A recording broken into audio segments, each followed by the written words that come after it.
Welcome back to TTRPGenius. Today we're going to be making it different with one of my favorite monsters, the Umber Hulk. The Umber Hulk is a four-eyed monstrosity that lives deep under the earth. Their massive claws tunnel through rock with ease, and their thick armor is as strong as a full plate of steel armor. Abominable monsters with horrifying physical aptitude, Umber Hulks easily smash through any opposition between them and their quarry. They would then tunnel away, collapsing their exhibits behind them, leaving their survivors dazed and confused. Having an appearance of a cross between a gorilla and a beetle, their most prominent feature is probably the huge pair of mandibles, each roughly about 8 inches long in their mouth, which are filled with rows of sharp triangular teeth.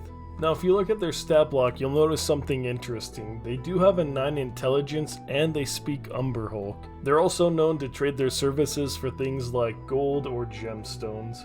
They are not fans of sunlight and prefer to be underground where they can tunnel and dig and never have to deal with the light of day. While they're known to delight in the consumption of purple worms and ankheads, their favorite meal by far is the taste of humanoids. They often stand between 4.5 to 5 feet and weigh anywhere between 800 to 1700 pounds. Although a rather long-lived Umber Hulk might become a monster of a creature, growing up to 16 feet and 8,000 pounds. And now that we have a better understanding of what an Umber Hulk is, let's make it different. On today's to-do list, we have 4 things. First being we need a new name, we want to give it a theme, some unique abilities and or attacks, and lastly, let's give it some new strengths and weaknesses. But to properly give it a new name, we're going to have to choose a theme. And because my players right now are in a Northern Africa and Middle Eastern inspired region, let's give it an Egyptian theme. And because it already has a very beetle-like appearance, let's go with the scarab. Now there are many scarabs to choose from, but I really like the look of the golden scarab and the jewel scarab beetle. And with a quick Google search, we can see that the Egyptian name is... So I'll be honest, I'm not even very good at English, let alone Egyptian. But after looking into it, I saw that there are 2 pronunciations. We either have the Kheper or Kheper. Now either one's going to be fine at your table, you can call it whichever one you feel most comfortable with. But I kind of like the ring of Kheper Hulk.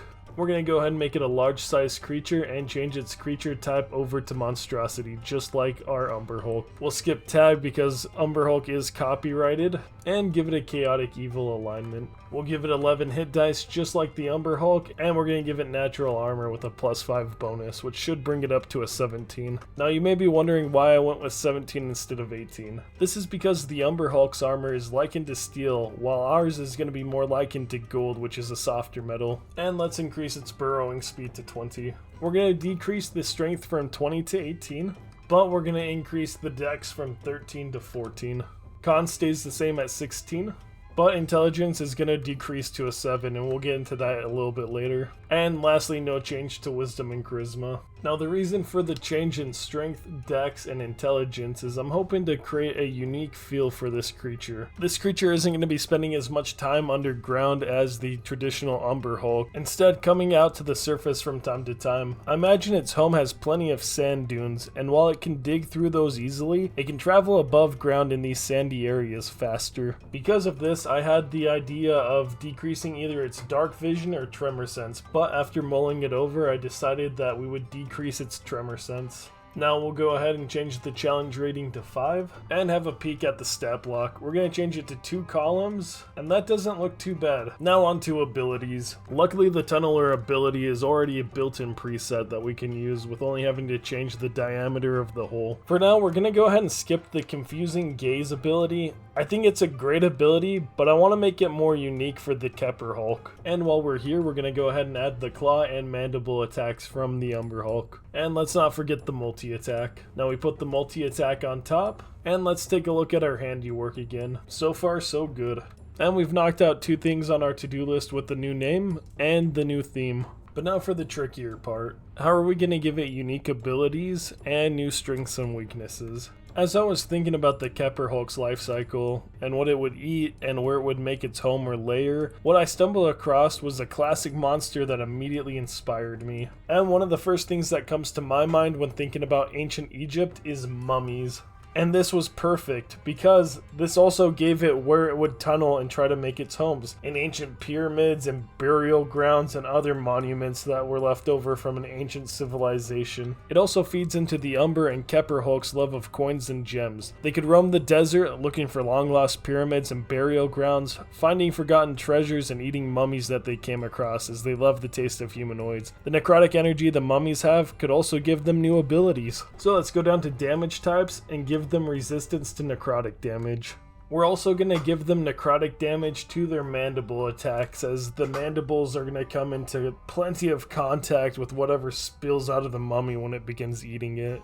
Then I looked over the mummy stat block and the Umber Hulk and noticed that they had two ability and attacks that kind of fed into each other in almost a perfect way. The mummy has an ability called the Dreadful Glare, which allows it to target one creature it can see within 60 feet of it. If the target can see the mummy, it must succeed on a DC 11 wisdom saving throw against magic, or become frightened until the end of the mummy's next turn. If the target fails the saving throw by 5 or more, it also becomes paralyzed for the same duration. A target that succeeds on the saving throw is immune to the Dreadful Glare of all mummies, but not mummy lords, for the next 24 hours. And this is perfect for the Confusing Gaze that we were wanting to upgrade earlier. We're going to go ahead and call it the Dreadful Gaze and copy over the first sentence of the Confusing Gaze ability. Replace Umber Hulk with Kheper Hulk and switch that from the Confusing Gaze's Charisma saving throw to the Mummy's Wisdom saving throw. We're going to also add on a failed saving throw from the Confusing Gaze and change it to also be a save against magic. Then we copy over the effects of the Dreadful Glare, replacing Mummy with Kheper Hulk, and change the name from Dreadful Glare to Dreadful Glaze. Yeah, I didn't catch that while I was editing this until I was recording the audio, so time to go change it on the stat block. Then we add the ability and we put it to the top. Now, one of my favorite things to do to add to monsters to make them feel a little bit more dynamic in combat is add what I call a bloodied action. A bloodied action is an action that a creature can take immediately when it's reduced to half its max HP. This can also happen in the middle of a player's turn. It's a lot of fun, and it makes them seem a little bit more deadly and gives them a little bit more oomph in the battle.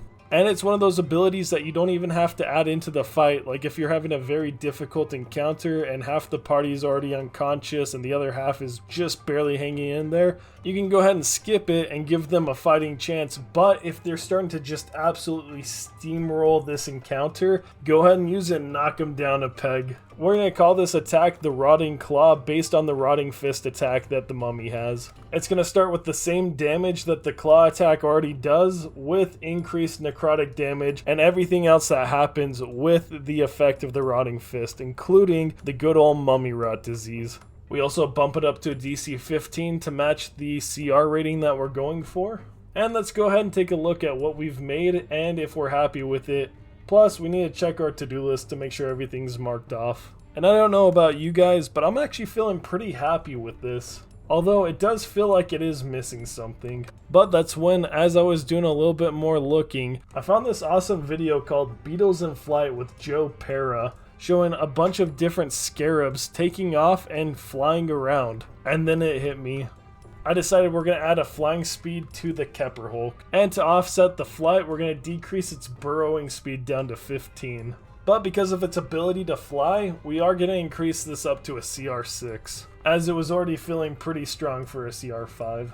But we're not quite done yet, because if you look at our to-do list, we have a new name, new theme, new unique abilities and attacks, and even new strengths, but we do not have a new weakness. And that's what I noticed in the video. If you look closely, while the scarabs are flying, they have their backs exposed. And this makes for a great weakness. While the Kheper Hulk is flying, its AC is going to be reduced by 2 as it lifts its protective...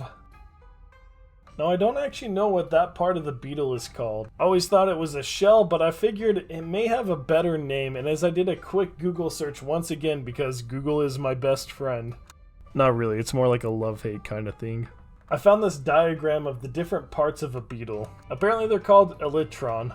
and they are the modified hardened forewings of a beetle. So we'll just add that there, and add that it makes it so it exposes its vulnerable abdomen. Now, I kind of struggled with deciding if we would call it an abdomen or not. If we look at the diagram again, they say that's the abdomen, although on the Umber Hulk it's going to be more of its back. So if it's really messing you up, go ahead and just call it its back. And then now a creature can either make a called shot to the abdomen, which gives it disadvantage on the attack roll, or it can make the attack roll and hope to get lucky with hitting it on the abdomen. When this happens, have them roll a d6, and on a 5 or 6, the attack hits its abdomen. And we're going to go ahead and also add that it is vulnerable to all damage types, making it so it receives an additional 50% more damage. And I think that checks everything off. We have a new name, a new theme, new unique abilities and attacks with additional strengths and weaknesses. With that, I think we're ready to export that, and without further ado, the Kheper Hulk. Found in desert ruins or traversing seas of sand, the Kheper Hulk, or just Kheper for short, is a sight to behold. Its golden exoskeleton shines brightly in both sunlight and torchlight. Despite its smooth appearance, it is covered in tiny hairs that help improve its senses. It stands taller than most humanoid races with an appearance of a golden scarab mixed with a large primate. While golden color and appearance, the chitinous armored plates are nearly as tough as steel, making it a sought-after and natural alternative to many heavy armors. Some druid circles fashion shields from their remains. The few unprotected areas of the body can range in color from sapphire to jade in males and ruby red for females. Some, typically older males near the end of their life cycle, are even iridescent. Its bug-like face contains 2 sets of compound eyes. The lower set of eyes look like typical insect eyes, while the 2 smaller eyes higher on its head appear more humanoid-like. Also on its head are 2 antennae and a long pair of foot-long, razor-sharp mandibles. While not very intelligent and lacking a traditional spoken language, they communicate using quiet, high-pitched chirping sounds, body movements, and occasional thrumming of their wings. For the full description of the Kheper Hulk, stat block, and harvesting guide, please check out the high-res PDF available for free on our Patreon, link in the description. And I'd like to take a moment here at the end of the video to thank you all so much for taking the time to watch this. This is the first full-length video that we've made for TTRPGenius, so we'd love to hear what you think. So please leave a comment down below so that way we can know what we're doing right and what you would like to see us do in the future.